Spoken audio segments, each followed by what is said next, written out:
Assalamualaikum warahmatullahi wabarakatuh. Alhamdulillah sahabat-sahabat semuanya. Saat ini kita akan melanjutkan dari kajian kita, yaitu mengenal dari kepribadian Rasulullah SAW. Saat ini kita masih mengenal dari ibadahnya Rasulullah SAW, yang mana kemarin-kemarin sudah kita lewati kajian tentang ibadah juga.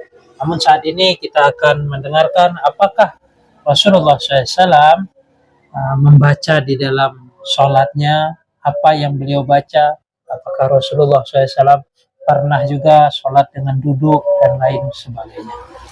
Yang baru bergabung, saya sarankan untuk menekan dari subscribe, karena berhubung subscribe adalah gratis, dan dukung channel saya dengan like, komen, dan share.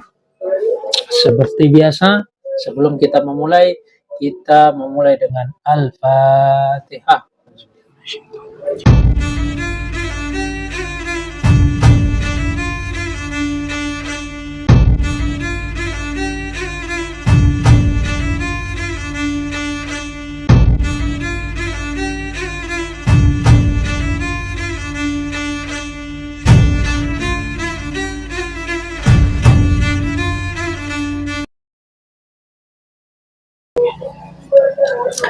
Alhamdulillah sahabat-sahabat semuanya, saat ini kita memasuki dari hadis tentang ibadahnya Rasulullah SAW, yang mana di sini masih mengenal dari apa sehubungan yang dilakukan Rasulullah SAW di kala ibadah.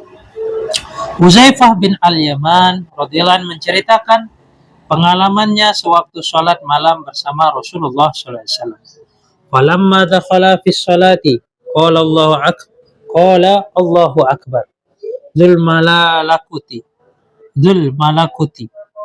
wal jabaruti wal kibriyati wa 'azammati qala summa qara'al baqarah summa raka'a fakana ruku'uhu nahwa min qiyamihi wa kana yaqul subhana rabbiyal azim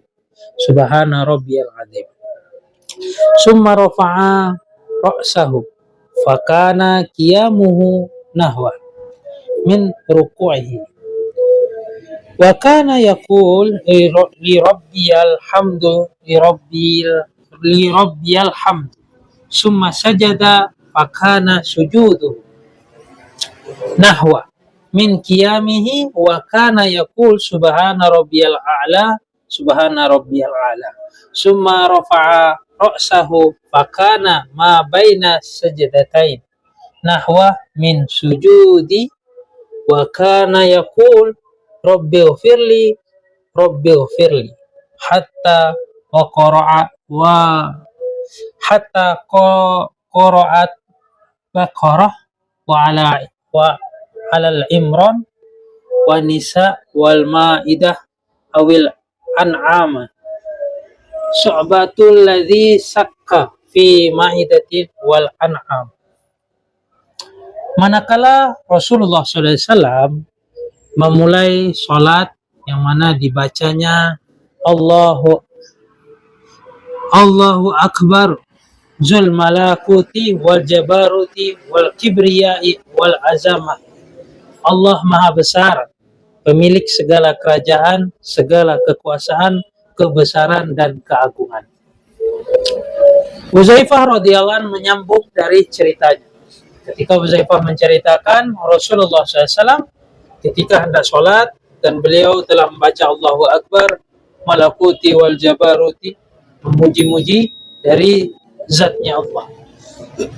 Lalu Huzaifah menyambung dari ceritanya. Kemudian Nabi SAW membaca surat Al-Baqarah, kemudian rukuk. Tentunya di sini telah kita lihat di dalam sholat, di dalam rukun-rukun sholat, tentunya beliau telah membaca Fatihah. Namun di sini langsung disebutkan dari Rasulullah SAW telah membaca surat Al-Baqarah. Kemudian beliau rukuk.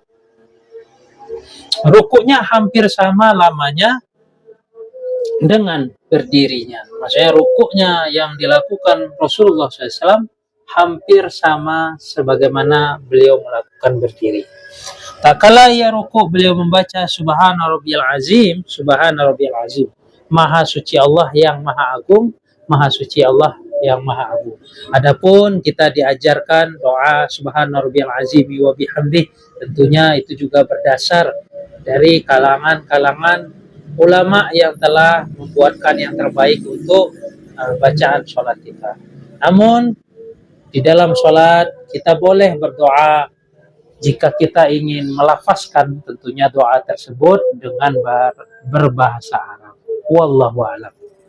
Jika kita melakukan doa tersebut bukan dengan bahasa Arab, maka bisa menyebabkan sholat kita itu batal. Jika kita tidak bisa, maka doanya dengan di kolbu atau di dalam hati. Dengan doa dalam hati saja, tidak bisa kita lafazkan. Namun jika berbahasa Arab boleh kita lafazkan. Wallahu a'lam. Kemudian beliau mengangkat kepalanya untuk berdiri, yaitu i'tidal. Rasulullah SAW melakukan i'tidal. Hampir sama lamanya dengan ruku. Mana i'tidal ini dilakukan hampir samanya dengan ruku. Ketika itu beliau membaca li rabbiyal hamd, li rabbiyal hamd. Segala puji bagi Rabbku, segala puji bagi Rabbku. Tentunya ini boleh juga kita membacanya, kemudian kita membaca doa seperti yang diajarkan oleh para alim ulama di TPA ataupun lainnya, boleh. Karena di sholat ini adalah tempatnya kita berdoa. Kita perbanyak berdoa di dalam sholat, tentunya lebih baik. Segala puji bagi Robku. Kemudian beliau sujud, dan sujudnya juga hampir lamanya sama dengan berdirinya. Kemudian itu beliau membaca Subhana Rabbiyal A'la, Subhana Rabbiyal A'la. Maha suci Robku yang maha tinggi, maha suci Robku yang maha tinggi. Kemudian beliau mengangkat dari kepalanya dari sujud, yaitu duduk di antara dua sujud. Duduknya di antara dua sujud, beliau membaca Rabbighfirli, Rabbighfirli. Ya Rob, ampunilah daku, ampunilah daku. Pada sholat itu beliau membaca surat Al-Baqarah, Al-Imran, Al-Nisa, Al-Ma'idah atau An-An'am. Perawi ragu apa yang telah di surat yang dibaca, surat Al-Ma'idah atau surat Al-An'am. Di sini ada rawi ragu di dalam surat Al-An'am atau surat Al-Ma'idah. Wallahu a'lam. Tentunya Rasulullah SAW melakukan sholat ini dengan betul-betul khusyuk, sebagaimana diceritakan di dalam sebuah ayat, wasta'inu bis-sabri was-salah wa innaha lakabiratun illa 'alal khashi'in. Dan sholat ini tidaklah bisa atau tidak bisa dinikmati kecuali bagi orang-orang khusyuk, begitu kurang lebihnya. Jika orang itu memiliki rasa khusyuk, ketenangan, tentu dia akan merasakan kenikmatan di dalam sholat, sehingga bisa merasakan sholat sebagaimana para sahabat radhiyallahu anhu, yang mana beliau langsung meniru dan belajar dari Rasulullah SAW. Dan banyak kisah-kisah sejarah tentang sahabat ketika ia sholat, dia tidak terasa lagi untuk ditarik panahnya. Contohnya dari Ali karamallahu wajhah, ketika itu beliau meminta, ketika beliau menghadap kepada zat yang maha agung yaitu Allah dengan sholat, maka dimintalah cabut dari panah yang telah menancap di tubuh beliau. Wallahu a'lam. Begitulah kecintaan mereka kepada alam yang mana sesungguhnya, yaitu alam akhirat.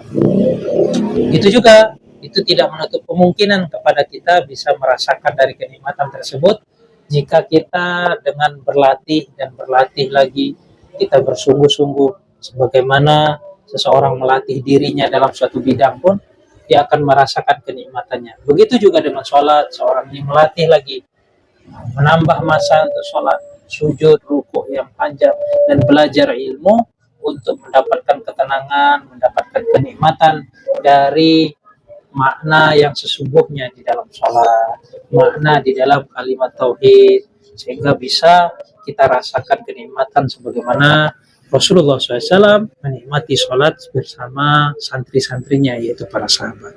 Wallahu a'lam. Diriwayatkan oleh Muhammad bin Al-Musanna dari Muhammad bin Ja'far dari Syu'bah dari Amr bin Murrah dari Abu Hamzah Al-Ansari dari seorang laki-laki Bani Abbas yang bersumber dari Huzaifah bin Al-Yaman radhiyallahu anhu. Di sini tentunya kita perlu pahami, begitulah sholatnya Rasulullah SAW, yang mana memang betul hadis yang Rasulullah SAW sampaikan bahwasanya ju'ila qurratu ain fi sholat, sejuknya dari mataku ini yaitu di dalam sholat, dan beliau mendapatkan kenikmatan sholat. Semoga kita yang mendengarkan, yang memberikan dukungan pada channel saya ini, dilimpahkan kenikmatan yang begitu tinggi kepada kita semua, sebagaimana yang diberikan kenikmatan kepada Rasulullah SAW dan para sahabatnya.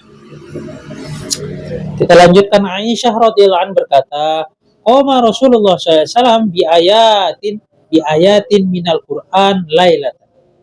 Rasulullah SAW sholat semalaman dengan satu ayat Al-Quran, yaitu yang dibaca di dalam suratnya. Pernah Rasulullah SAW membaca satu surat yang mana beliau mengulang-ulang surat tersebut hingga semalaman. Tentunya itu ada di Sirah Nabawinya yang lebih komplit, dan ada juga di dalam kitab, berbagai kitab.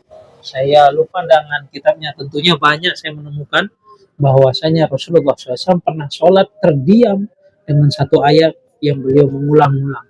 Kurang lebih ayatnya itu, kurang lebih maksud artinya, yaitu Allah ini di sini ada tulisan kaki dari musannif, yaitu kurang lebihnya, jika engkau menyiksa mereka maka sungguh mereka adalah hamba-hamba engkau. Jika engkau mengampuni mereka maka sungguh engkaulah yang maha perkasa lagi maha bijaksana. Dengan ayat itu Rasulullah SAW terdiam dan mengulang-ulang ayat itu sampai sholatnya selesai, karena beliau merasakan dari makna yang begitu mendalam di dalam ayat tersebut. Beliau berdoa tentunya di dalam sholat itu dengan ayat tersebut, barokah dari ayat tersebut yang menceritakan bahwa begitu Allah lah yang memiliki mutlak hak seluruhnya atas hamba-hambanya, dan tentunya Allah Azza wa Jalla memberikan itu sesuatu hal itu adalah yang terbaik dari zatnya Allah. Wallahu a'lam. Dan itu yang menyebabkan Rasulullah SAW membaca satu ayat tersebut sampai selesai sholatnya dalam semalaman. Wallahu a'lam. Diriwayatkan oleh Abu Bakar Muhammad bin Nafi al-Basri dari Abu Samad, dari Abdus Samad, dari Abdul Waris, dari Ismail bin Muslim al-Abdi, dari Abu Mutawakkil yang bersumber dari Aisyah radhiyallahu anha. Abdullah bin Mas'ud radhiyallahu anhu bercerita, "Sholaitu lailatan ma'a Rasulillah sallallahu alaihi wasallam, falam yazal qa'iman hatta hamamtu bi amri su'in. Qila lahu wa ma hamamta bihi? Qala hamamtu an aqmuda wa'da'an Nabi sallallahu alaihi wasallam. Pada suatu malam aku sholat bersama Rasulullah SAW. Beliau berdiri lama sekali, maksudnya sholat yang begitu panjang, sehingga aku menginginkan suatu yang tentunya kurang baik. Abdullah bin Mas'ud bertanya, apa yang kau maksud dengan kurang baik tersebut? Ia menjawab, aku ingin duduk dan meninggalkan dari mengikuti Rasulullah SAW. Diriwayatkan oleh Mahmud bin Ghailan dari Sulaiman bin Harb dari Syu'bah dari Al-Asmasi dari Abu Wa'il yang bersumber dari Abdullah bin Mas'ud radhiyallahu anhu. Alhamdulillah sahabat-sahabat semuanya, tentunya kita di sini sudah mendengarkan bahwasanya sahabat ada yang mengikuti Rasulullah SAW dalam bermakmum, dan ini juga ada di kisah-kisah para sahabat menceritakan melihat Rasulullah sedang sholat, kurang lebihnya beliau para sahabat ini ingin mengikuti dari sholatnya Rasulullah SAW. Ketika ia mengikuti Rasulullah SAW, beliau telah menyelesaikan dari surat Al-Baqarah, itu dalam sebuah hadis diceritakan. Dan ketika itu sahabat tadi menyatakan mungkin Rasulullah SAW dalam membaca surat Al-Baqarah, dan beliau menyangka mungkin ini akan rukuk dikala surat Al-Baqarah selesai. Namun ternyata apa? Rasulullah SAW langsung menyambung lagi dengan surat setelahnya, kurang lebih surah Al-Imran. Begitu juga dia menyangka, ternyata Rasulullah sambung lagi dengan surat berikutnya, sehingga sahabat ini ingin sekali untuk membatalkannya. Dalam riwayat itu kurang lebihnya ada juga yang mengatakan sahabat tadi akhirnya membatalkan sholatnya. Wallahu a'lam. Gitulah sholatnya Rasulullah SAW, yang mana di hadis sebelum-sebelumnya kita sudah mendengar bahwa Rasulullah SAW ibadah hingga kakinya bengkak-bengkak, sehingga tidak heran jika kita mendengar begitu panjangnya sholat Rasulullah SAW bermunajat kepada Rabbnya, yaitu kepada Allah, karena dekatnya hamba itu kepada Rabb, yaitu di dalam sholat.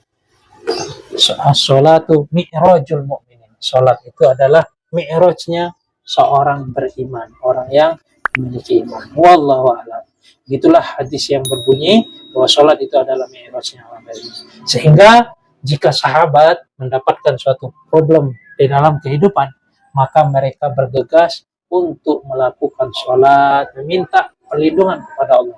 Karena seluruh apapun yang di kehidupan kita, problematika hidup kita, hanya bisa diselesaikan dengan zat yang maha agung, zat yang maha berkuasa atas segala-galanya, yaitu Allah Azza wa Jalla. Sehingga sahabat memberi teladan, jika ia mendapatkan apa saja problematika, apapun masalahnya, maka beliau bergegas mendatangi masjid dan sholat 2 rakaat. Karena ulama mengatakan jika kita memiliki rasa demikian, apapun masalah kita kembali ke masjid, kita sholat, kita mendekat kepada Allah, tentu Allah suka dengan sikap dan penghambaan kita. Begitulah yang dicontohkan oleh Rasulullah SAW di berbagai riwayat-riwayat kisah-kisah Rasulullah. Jika beliau terdapat problem ataupun masalah, jangankan masalah yang di kehidupan beliau, tentunya beliau ini bukan masalah Rasulullah ini bukan makan minum, sahabat-sahabat. Rasulullah masalahnya yaitu takut dengan azab Allah. Apakah saya ini ada yang kurang? Tentunya Rasulullah bersikap demikian. Melihat awan gelap, maka Rasulullah bergegas untuk ke masjid sholat, doa, minta kepada Allah. Takutnya itu azab sebagaimana kaum-kaum terdahulu. Wallahu a'lam. Kurang lebihnya demikian, sahabat-sahabat semuanya. Jika kalian ingin lebih ke depannya ada masukan-masukan, tentunya berikanlah komentar-komentar yang positif, yang baik di video saya ini. Kurang lebihnya saya mohon maaf jika ada salahnya, itu ada kekurangan dari saya yang perlu saya tingkatkan. Wabillahi taufiq wal hidayah. Assalamualaikum warahmatullahi wabarakatuh.